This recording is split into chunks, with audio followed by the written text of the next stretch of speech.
Thanks, Scott. Thanks, David. It's really an honor to be here today, to be a part of this community, and I had no idea there was so many people who were so interested in these topics, so it's just really an honor for me to be here. I'm Ed. I work on special projects at Yahoo, and my mission is to help make things better together. And I'm Stas. I lead Technical Excellence Initiative at Yahoo. So the question I want to ask everyone here today is, why do you work where you work? Is it the money? You probably make the same amount of money somewhere else. If you're not working right now, why do you want to work where you're looking to work? Goats. At Yahoo, outside of our campus, there is a landfill. It was covered over many years ago, and grass grows there 2 months out of the year. It needs to be mowed. So the city of Sunnyvale used to hire mowers to go and mow down the grass. It was loud, it was smelly, it wasn't good for the environment, it cost a lot of money. So instead, we bring in goats. And the goats get fed, the lawn gets mowed, everyone wins. Nobody gets hurt. So as you can see, there is a fence over there, right? And that fence is electrified, because otherwise goats run away. So as we were preparing for this presentation, we go out there to take the pictures, because we thought, wow, cool, goats are back. Every time they come back, we go out and take pictures. So I'm taking pictures, and I hear behind me, "Ow!" It was Ed. He got shocked. Don't worry, he survived. But he will never be the same again.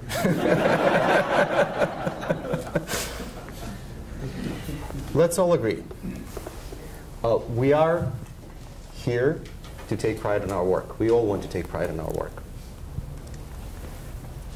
We want to ship often. We want to ship with quality. And we want to delight our customers. Let's do a show of hands. Who here ships to production at least once a year? It should be everybody, right? Okay, keep your hands up. At least once a quarter. Okay, almost everybody. Once a month. Okay. Once a week. Once a day. Oh, wow. More than once a day. Wow, that's great. Who here is, another show of hands, who here is awesomely proud of the quality of software that you put out to production? Oh, that's more than I expected. That's about, what, 30%? 30%. Okay, who here wants to be awesomely proud of the quality of software that you put out to production? That's everybody. Okay, well, what if I told you? I have a solution for you. And the answer is Hawaii. So here's what you do. You take your QA team, you buy them first-class tickets to Hawaii. All expenses paid trip for the entire release. Right? Take away their laptops, make sure they don't, they get distracted by work and really have a good time for the duration of the entire release. And I guarantee your quality will improve. It won't be perfect, but it will be much better.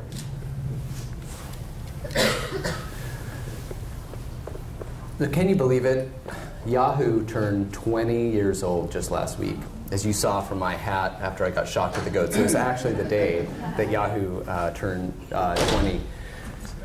20 years ago, there was no Google, there was no iPhone. I was on AOL, dial-up modem, and Jerry and David created their guide to the World Wide Web, and which became Yahoo. So we, at that point, grew very quickly. We were like a group of fast speedboats, each operating independently, being able to drive really quickly. But then we slowed down. And this is a story about us, that elephant getting stuck in the tar pit, and pulling ourselves back out. we tried a lot of things. So we're actually going to share a lot of different things that we did that didn't work, along with some things that did. This story is not unusual. Before I joined Yahoo 3.5 years ago, I was a consultant, and I saw this in many companies. Starting out fast, entrepreneurial, really engaged with your customer, really close to your customers, but then slowing down as all these different services that you have to interact together, and you have to work across a larger and larger organization. So there's nothing really new here, so I hope these lessons work for a lot of different companies. So for Yahoo, we had many different products, and they operated more or less independently. You know, the mail, the messenger, the news, you name it. Then something happened. We had to work across teams to get things done. We had to integrate across many teams to work together. An illustrative system, and one we're going to spend most of today talking about, is the ad system. So the ad system was initially a very simple system, served internal customers, maybe 40 or 50 engineers working on it. And then around 2005, we decided to go up against Google and other leaders in the space. The system itself was large and complicated. Millions of lines of code. Each day, the system served more than 100 billion unique events. And this wasn't a bank, but a bug could easily cost $1 million. There were 600 people working on this system at one time. And yes, we were extremely slow. So the columns at the top are weeks. So this was our release schedule. What do you see when you look at this? Yeah, I see waste. So that's about 6 weeks of adding value and 14 weeks of waste, integrating and testing and getting that to production. Hundreds of engineers, millions of dollars wasted. Yuck. That can never be recovered. In addition, there's the problem of our lives as engineers and people who are passionate about building products that are wasted. That time is wasted. Products aren't successful because we don't get feedback. That's wasted. And that should not ever happen, in my opinion, in software anymore. And on top of that, everyone was unhappy. Engineers, operations, business, no one was happy about the situation. Everyone felt let down because of the bad quality. And when I came to work at Yahoo 3.5 years ago, someone said this in the team we were helping out with, which was, I'll let you read it here, which is very depressing. Part of this was that they're working really hard, but also they want to make a difference. They want to make an impact. Who here wants to make an impact on the world? And especially people who are, building products. You want to see the impact of what you're doing on the world. And so if that cycle takes 6 months, 8 months, or a year, you feel bad. And that was happening a lot. So as much as we wanted to compete, we couldn't at that speed. We knew we had to change. We just didn't know how. Sorry. So we tried many different things.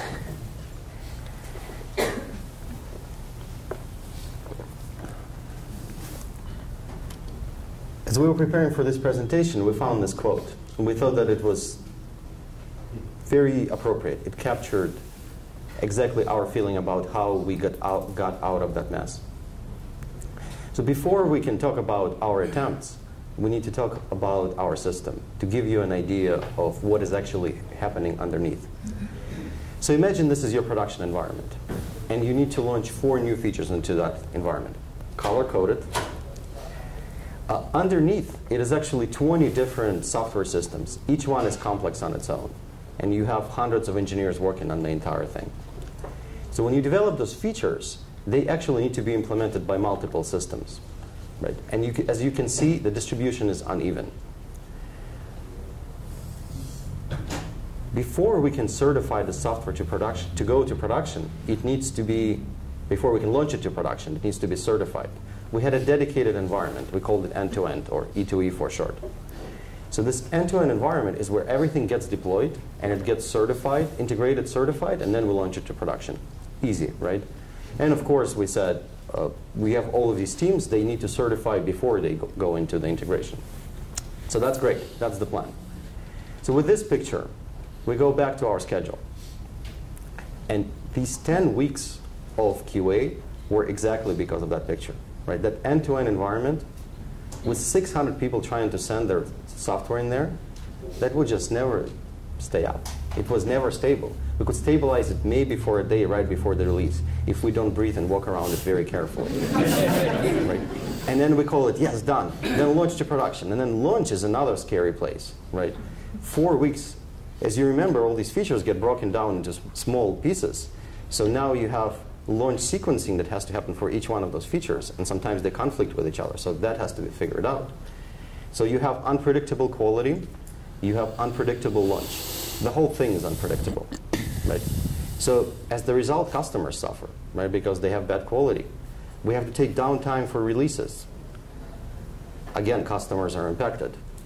We have to come in for a weekend of downtime because we want to minimize our impact on customers, so we do it over the weekend. And this is a net system, so a lot of people don't work over the weekend.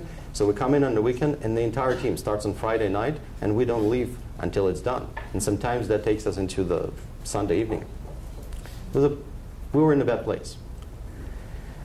And unpredictability is what was really killing us. So the first step was actually to add some predictability into the system. So what we did was we established quality gates. You cannot enter end-to-end until you meet certain quality gates. We also established launch sequencing. We will launch in a particular sequence, and it can change release to release, although we try to keep it more or less the same. But at least we declare it explicitly, and people can code to that sequence. So what that gave us was predictability, kind of like an escalator. It's slow, but it gets you there, right? We still release 3 times a year, so it's slow, but it's predictably slow. The quality is still poor, but it's predictably poor.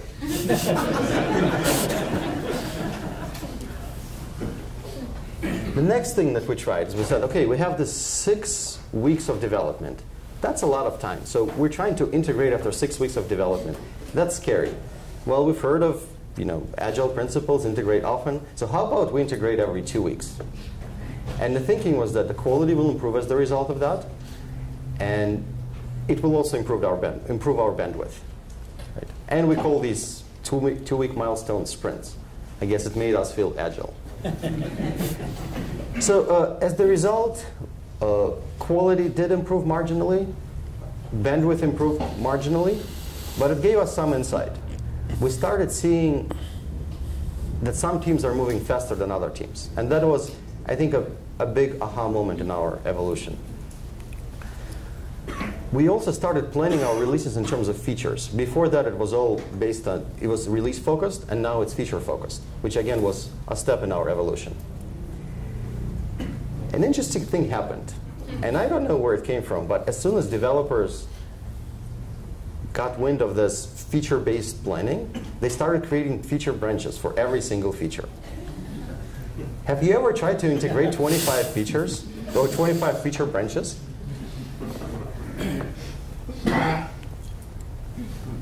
Next thing, we figured out some teams are moving faster than the others, and clearly we're seeing this. We're as slow as the slowest team because of that integration. So our problem must be coupling, right? That makes sense. So who are you going to call? The architects. Come in the architects and solve our coupling problem.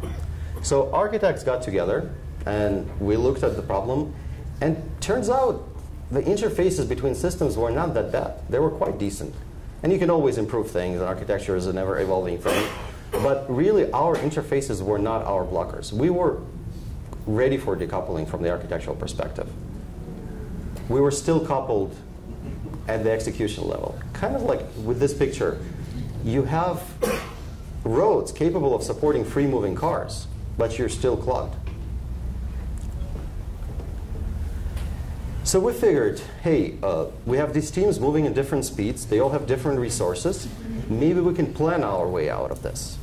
Right? So enter long planning sessions, release planning, even annual planning. And of course, they all live until the first battle. Right? One engineering director made this comment, and I did not understand what he meant. I said, what are these fictitious things? He said, the first one is the level of effort estimate. The second one, any guesses? Resources.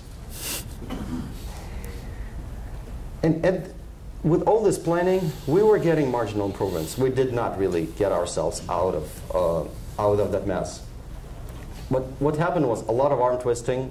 A lot of teams started playing game of chicken with each other. Dysfunctional relationships. Sad people. And at the end of the day, imagine that we succeeded. Right? If we could plan our way out of that thing, there's still a huge lead time between features coming in and then being delivered to customers. Best case scenario is 6 months. More realistically, 9 months. You can't really compete at this speed. So we said, okay, we need to speed up.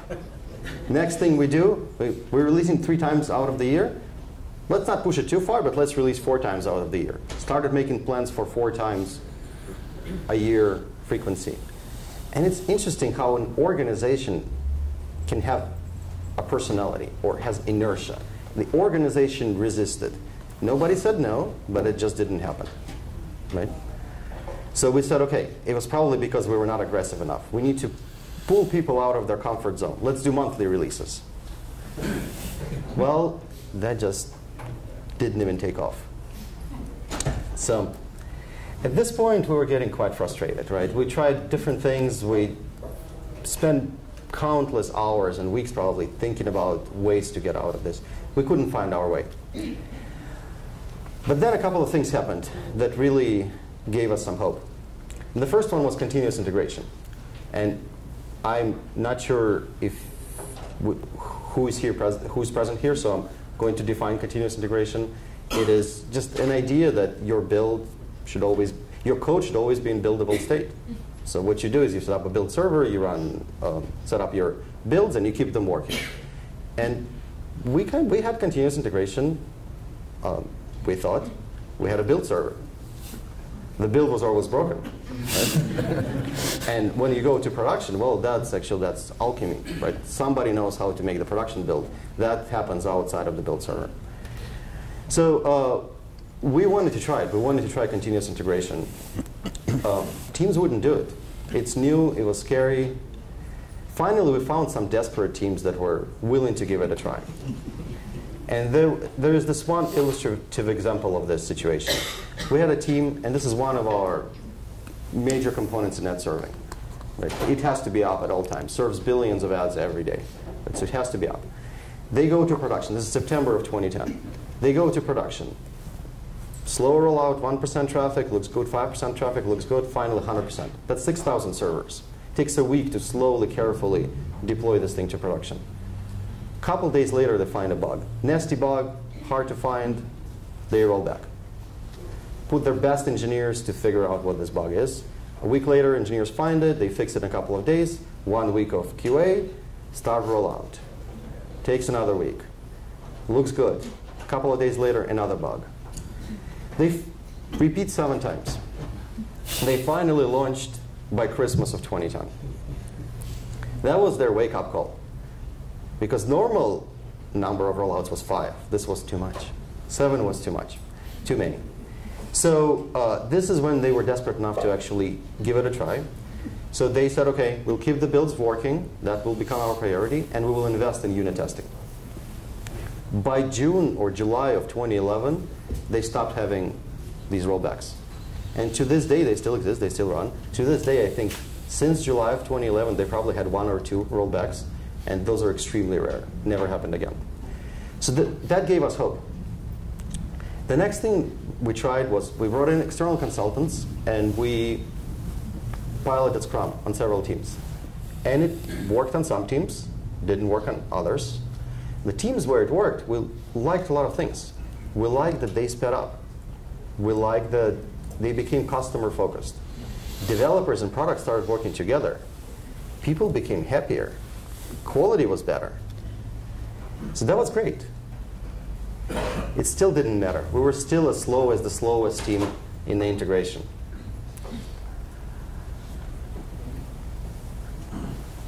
But we believe that continuous integration and Agile will get us there some way. It just felt right. So we tried many different things. And I'm just going to go through them. And I don't know if I'm even going to articulate them. But we tried to mandate CI. Actually, this was a big one. We got all the managers and technical leaders together, and we trained them on continuous integration and Agile and managing technical debt. We brought in external consultants. We did huge release planning sessions with 120 people in the room. Tried Scrum of Scrums. We tried Meta Scrum. Portfolio Kanban. Impediments Clearinghouse. Agile Council. Tools. Because it's all about the tools, we know that. Communities of practice. We set up 2 communities of practice for QA and for Scrum Masters. So we tried all these different things. And we were becoming resilient. Some things worked better, some works didn't work better. But one underlying lesson is that you can't really iterate your way out of this mess. You can't inspect and adapt your way up to transformation. Oops. So I'm going to go back. And this was a light bulb moment for me.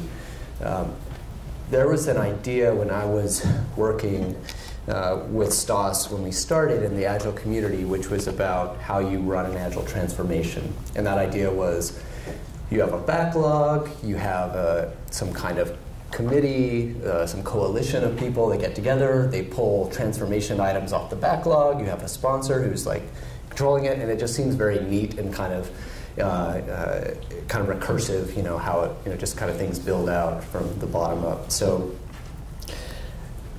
that's not enough. What we realize with many attempts is, especially if the wrong people are involved with that, they're not committed, you don't have senior leadership buy-in, there's a lot of things we really need. And so I'm going to talk about that aspect now. So you need a catalyst, you need a vision, and you need leadership to transform. So as a leader, this is what it will feel like when you take the lead. Remember when Stas was talking about being poor but predictably poor? That's comfortable in a way because you know how to deal with that, right? I've been through this road before. I know how we got out of it if I just do that again. But taking this leap, you're moving into territory you've never been before. So the first step is to take the leap, and this is a revolutionary change. This isn't changing 1 or 2 things about how you deliver software. This is about changing everything. You need a reason to change. So for us, the need was clear. We were wasting 70% of our time not delivering software. In addition, our customers weren't happy, and we were having a problem in the market because other people were passing us up with new competitive offerings. So we needed to deliver with speed, but we also needed quality. We knew that speed was the main strategy. You needed to have quality to have speed, and you needed everyone to be bought in and to quality, all the way to the boots on the ground. Never let a crisis go to waste. So for us, this was about seizing the moment. We did something here that I think really set the stage for the successful transformation, in that there was a lot of churn in the organization. And instead of reacting to that with a lot of drama, we actually used that as an opportunity to make major empowerment changes. Bring people in to the change through a series of workshops. I remember I was a part of, Stas was a part of, other folks in this room were a part of, and giving them the opportunity to say, hey, look, this is the challenge we have, and we're going to make a change. And you're going to be a part of it. What can we do? a lot of people ask this question in these kind of forums, like, yeah, I want to transform, but my problem is middle management. How do I get those middle managers to get along? And it's hard being a middle manager, right? You know, it's not an easy place to be. But what we found was that the people who were brought into those early sessions who kind of stepped up to the challenge and showed leadership and said, you know, we can solve this problem together. Those are the people who became the new leaders of the organization. So we made our changes there. Not everyone bought into it, and not everyone was there after the change. Does anyone know what this picture is from, by the way? Roma creative. Yeah, yeah. You know who those people are running in like tennis shoes and shorts and t-shirts? Owners of the building. No, yeah, probably. These are, you know, citizens. So the fire department didn't have water in the Marina district after the Loma Prieta earthquake, and so they needed to get hoses to the fire. And they could not do it themselves fast enough, so people just volunteered and helped them out. And a lot of people did search and rescue, and there's no infrastructure to do that besides the first responders. And so that spun off an organization that still lives today in San Francisco called the Neighborhood Emergency Response Team, and you can volunteer and get certified and become a member of that. And the idea is that in the next earthquake, there's going to be neighborhoods full of these people who are trained and actually have like helmets and, you know, go in without, you know, damaging themselves and do it safely and rescue people. And so that, you know, is an example of seizing a crisis.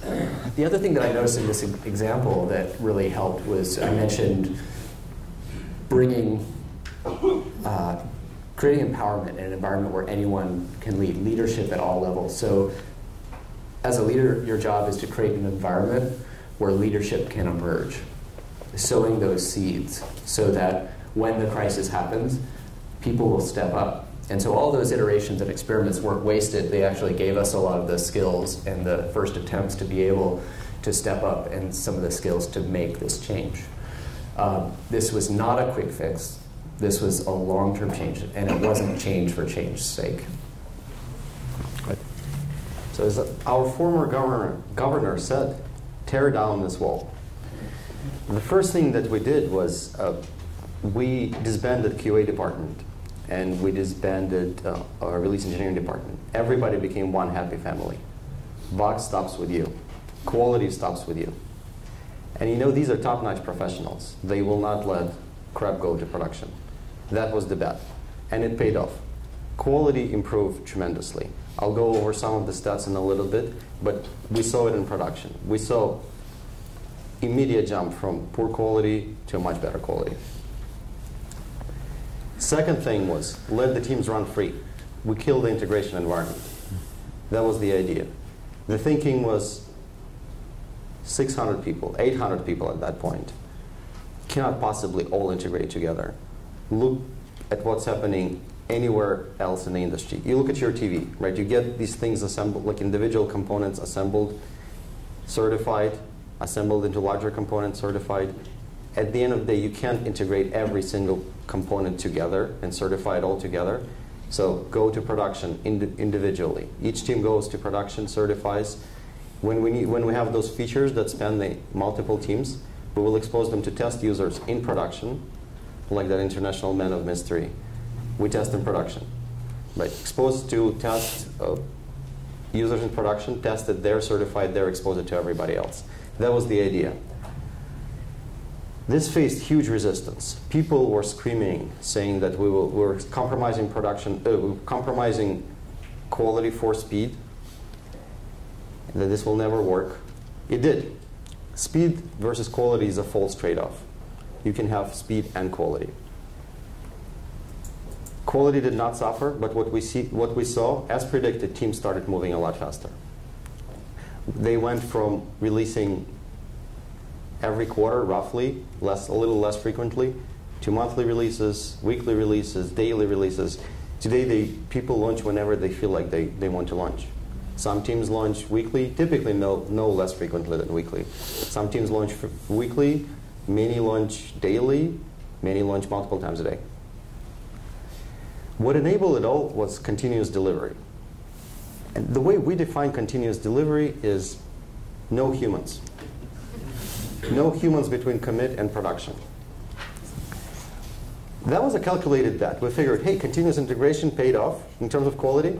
Continuous delivery should give us 10 times the improvement. And it did. When I said speed versus quality is a false choice, this is what enables us to move with speed and quality. Continuous delivery is the enabler. It is also a catalyst for best engineering practices.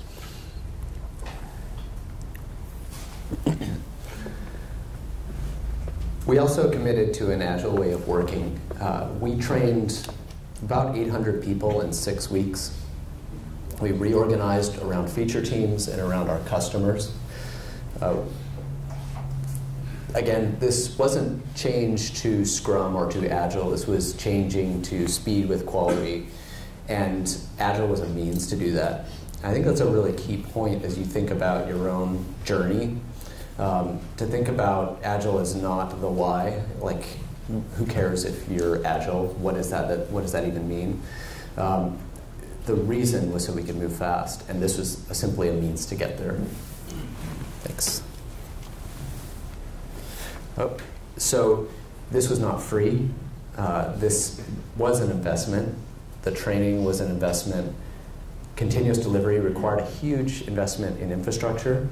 And so it took a lot of time to train and reorganize people. So time, money, systems, all of those things. And as much as you need your sponsor of the change to be a spiritual leader and to repeat often why you're changing and what the vision is for the future, you also need an investment. So overall, I would say success. Let's look at where we are today. Quality is much better. I remember those days when we would have just priority 0, priority 1 types of incidents in production almost daily, multiple times a week for sure. And our focus was stolen again. Is it good? Yes. Okay, speed.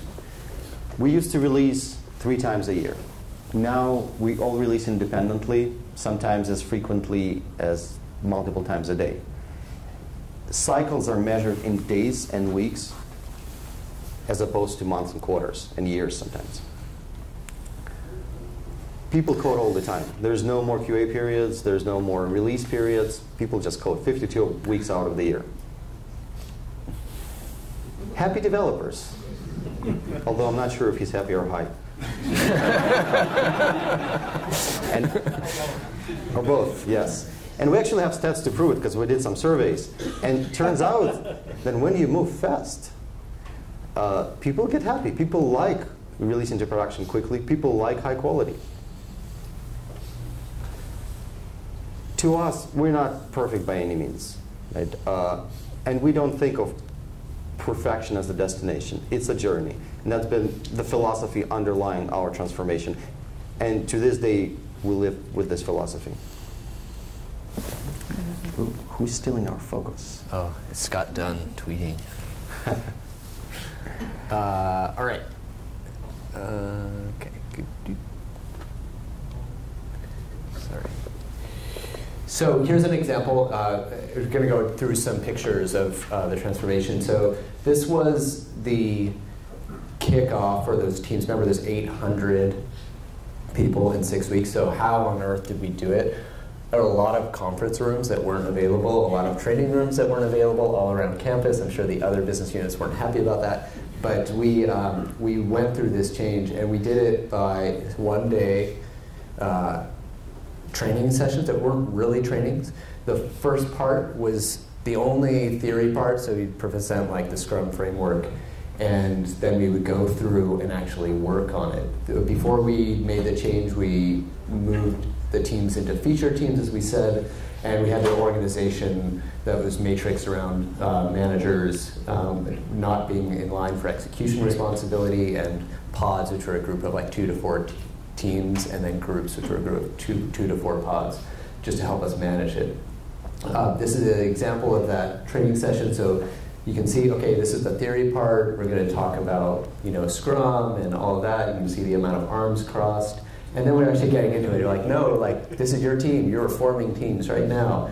Come up with your team working agreements, team names, your backlog items, plan your sprints, and get started the next day. It wasn't like we just woke up one day and scheduled all these. We had about 3 months of where we were getting everyone aligned, all leadership aligned and reorganized. But when we went quickly. So now, if we were to work on any new product, let's say a medium-sized product, it used to be it would take about a year of execution and then maybe about 3 months of planning to start that product. Now, you're given 30 to 45 days, maybe 60, to develop it from scratch. The team's formed within a day. Everyone co-locates immediately. Everyone, product, operations, engineering. And depending on the size of the product, the team is anywhere from 3 to 5, but maybe 20 to 25 people. On average, they're about 12 to 15. Teams, the very first thing they do is they set up their continuous delivery pipeline. What we've noticed is, especially when teams are in a legacy situation, who here is working with legacy software? Raise your hand. Yeah, I would say it's about 60%.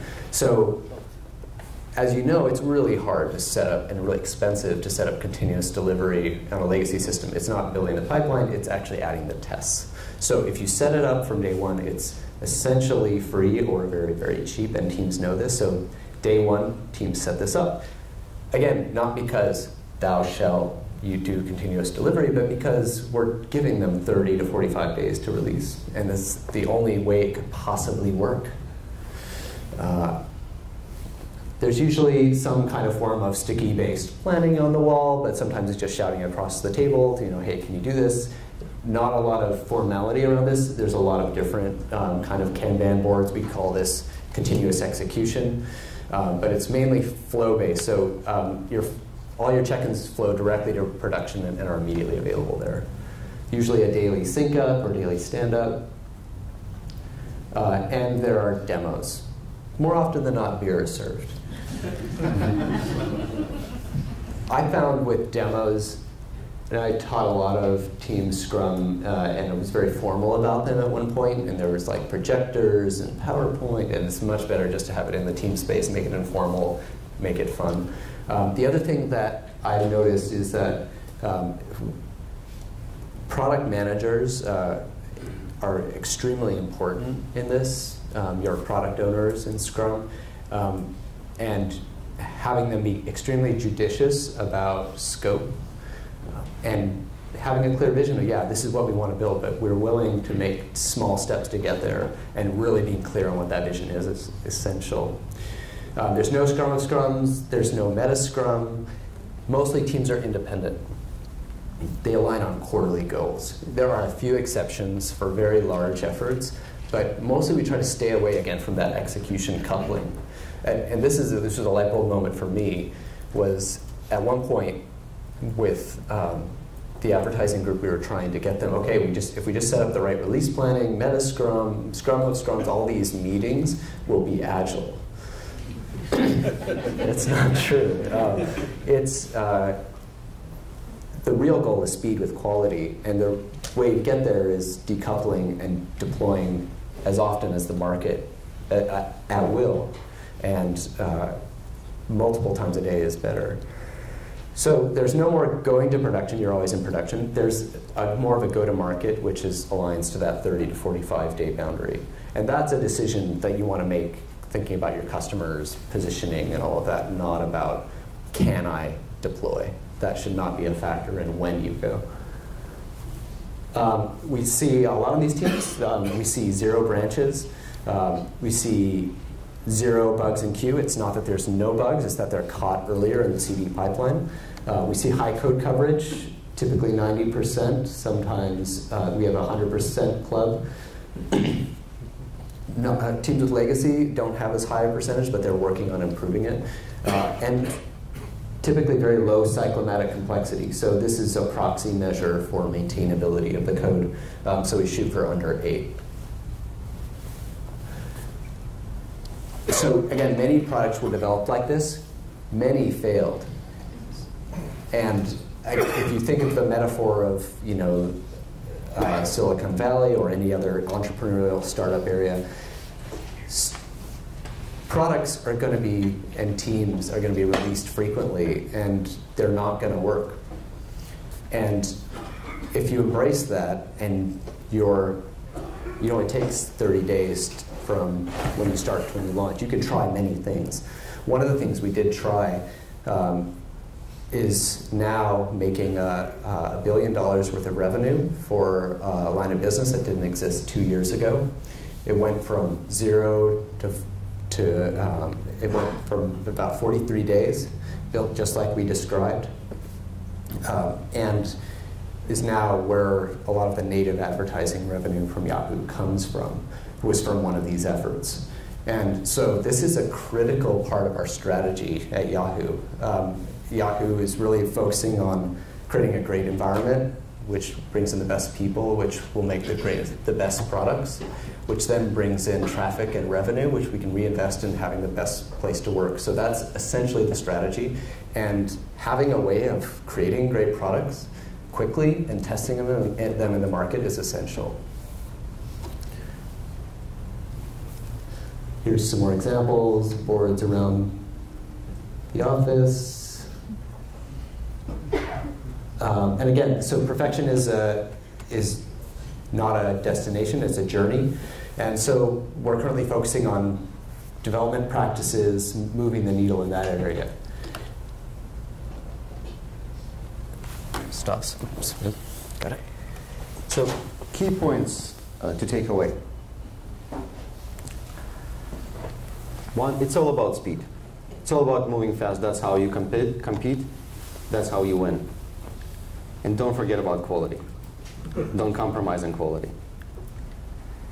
Continuous delivery is what enables you to move fast with quality. Coupling kills. It's so comfortable and so easy and convenient to couple with other teams. We have learned that if you do it, you die.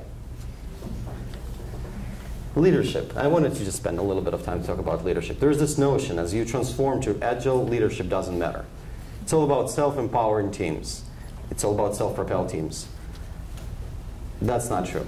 Leadership matters even more in Agile. But your role is different as a leader. Instead of command and control, you're now empowering. Did I say the E word? You give your power away to people, and you create the environment for them to become the next generation of leaders. So as a leader, you make bold decisions and you lead. So this was the story of our transformation. We went from being a group of very fast speedboats to an elephant trapped in the mud. We tried many things. Many of them, as you saw, they did not work. But eventually we found our way out. Now, execution is not the bottleneck. We're only limited by our imagination. And, oops. And as we close, I want to leave you with that question that I asked you when we started. Why do you work where you work?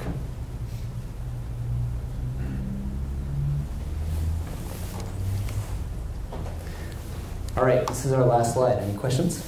We've got about 6 or 7 minutes if anybody has questions. Do you want to do the mic running thing? I will do the mic running thing. I think that people come up. Let's exercise the fat guy.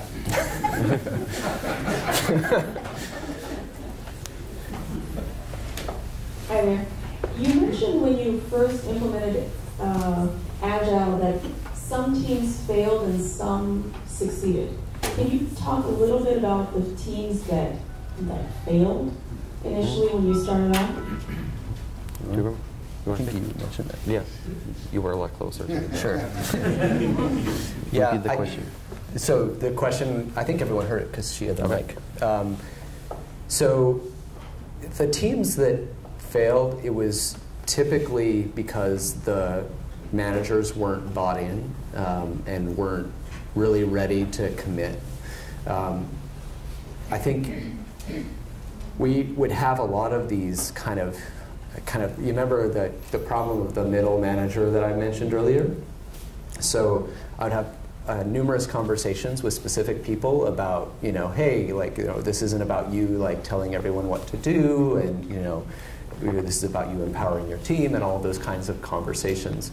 So when we removed the managers from being responsible from the execution, that solved that problem for us. But also, we had to, transition a lot of the people who were leading the organization after the revolution part, and I think that solved a lot of those problems for us. So I think that was typically the cause. You just saw it in, teams that weren't kind of fully committed. The sign that had the lightning bolt with the managers getting zapped. Yeah. Yeah, when you move to a new way of doing things, and you talk about managers being leaders, and you have product managers and they're changing their ways. And I was just wondering, was there a consistent message being sent to those people to try to maintain or try to change the way they're doing things? I guess the follow-up question was, did some of those people not take that message? What did you do with those people? I think I answered the second part of the question already, but the first part of the question was really about, how do we give a consistent message? And so one of the things I remember is, really clearly a meeting where a senior leader of the organization was there, and a mentor of mine, and he's actually here today. And something that he said that I've always thought about and we repeated was, this is a long-term change. There will be a change, and you're responsible for not just the work that you do, but how you do it. And we want this to be a place that engineers want to work at. And so a lot of those kind of messages, the other one that was repeated all the time was the whole team is responsible for quality. It's no longer someone else's job for quality. And we will decouple, and we're going, decoupled, continuous delivery. And so repeating those messages really helped, I think. And the other message that I remember Scott Dunn, I think, said this. He said, "Vision leaks." Right, so you want to it's like a bucket. You have to keep refilling it. So repeating that, over and over.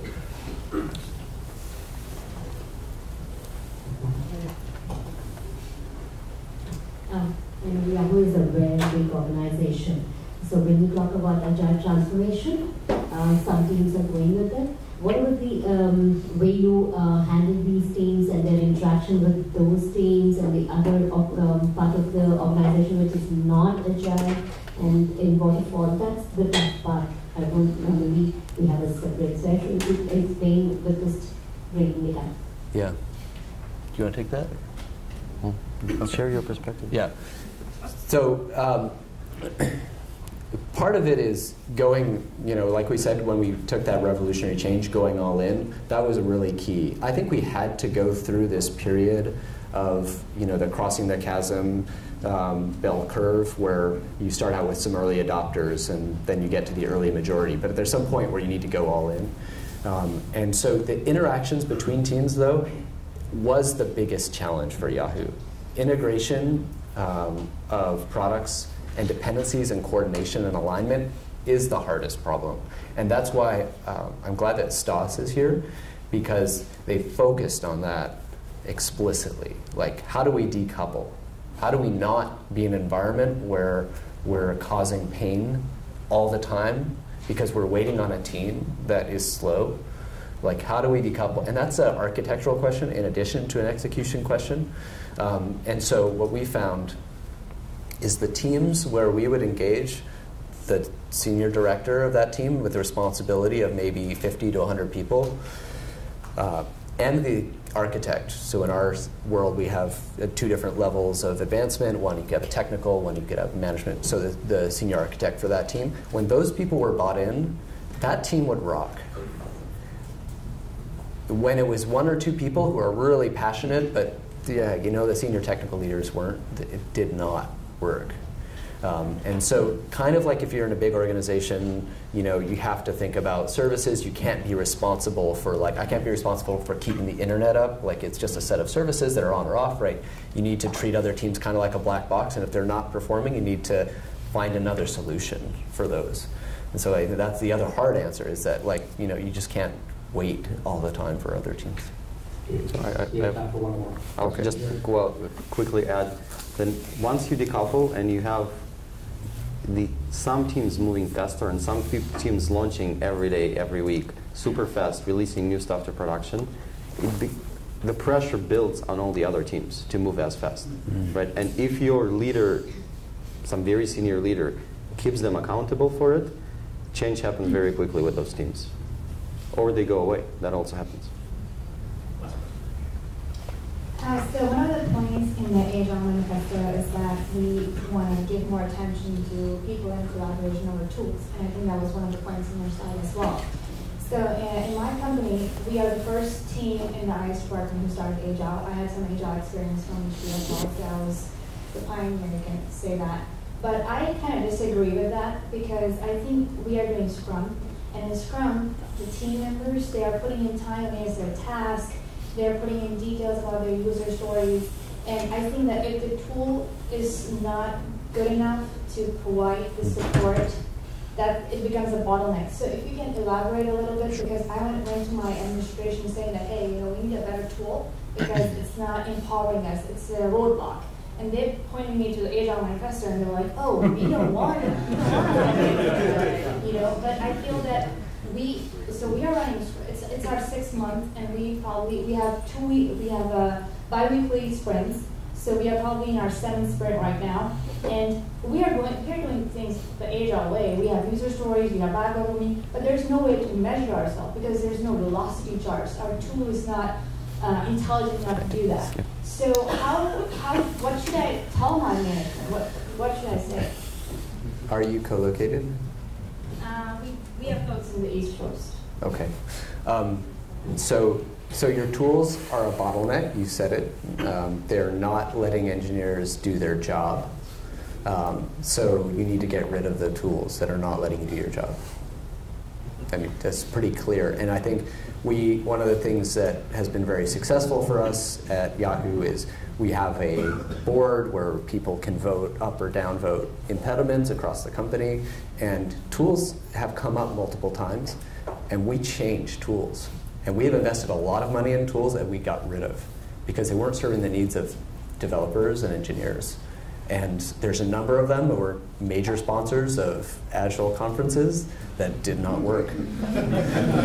So the key lesson there for everyone is whoever evaluates the software, make sure they actually ask a developer their opinion. And if the people are going to use the tool every day, because otherwise it's going to be a roadblock, and it might be great for management, but it's not great for engineers. A very round of applause for